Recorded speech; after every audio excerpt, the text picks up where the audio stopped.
Dear friends, നമ്മളിന്ന് discuss ചെയ്യുന്നത് ഹീമോഗ്ലോബിൻ്റെ അളവ് വളരെ കൂടുതലായിട്ട് കാണിക്കുന്ന ആൾക്കാരിൽ ശ്രദ്ധിക്കേണ്ട കാര്യങ്ങൾ എന്തൊക്കെയാണ് എന്നതിനെ പറ്റിയാണ്.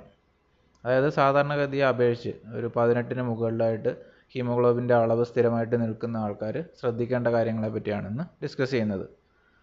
ഇത്തരം ആൾക്കാർ കൂടുതൽ അളവിൽ വെള്ളം കുടിക്കാൻ ശ്രമിക്കുക.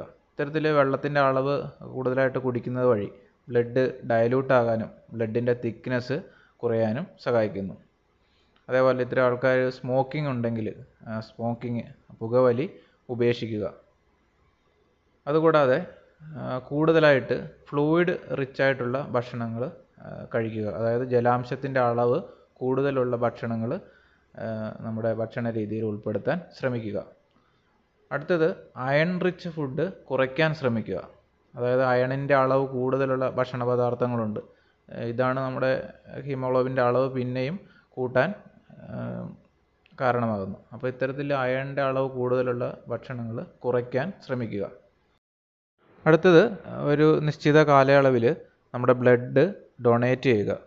ഇങ്ങനെ ബ്ലഡ് ഡൊണേഷൻ ചെയ്യുന്നത് ഈ ഹീമോഗ്ലോബിൻ്റെ അളവ് നിയന്ത്രിക്കാൻ സഹായിക്കുന്നു. അതുകൂടാതെ ഒരു മിതമായ അളവിൽ എക്സസൈസ് ചെയ്യാൻ ശ്രമിക്കുക. ഹൈ ആൾട്ടിറ്റ്യൂഡ് ഏരിയാസിൽ പോകുന്ന ആൾക്കാരാണെങ്കിൽ അത് ഒഴിവാക്കുക. അതായത് ഉയരം കൂടുതലുള്ള സ്ഥലങ്ങളിൽ ഒഴിവാക്കുക.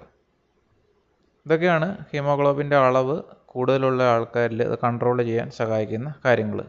അതുകൂടാതെ ഒരു റെഗുലർ കാലയളവിൽ ഹീമോഗ്ലോബിൻ അതായത് HB ലെവൽ ബ്ലഡ് ടെസ്റ്റ് വഴി ചെക്ക് ചെയ്യുന്നതും നല്ലതാണ്.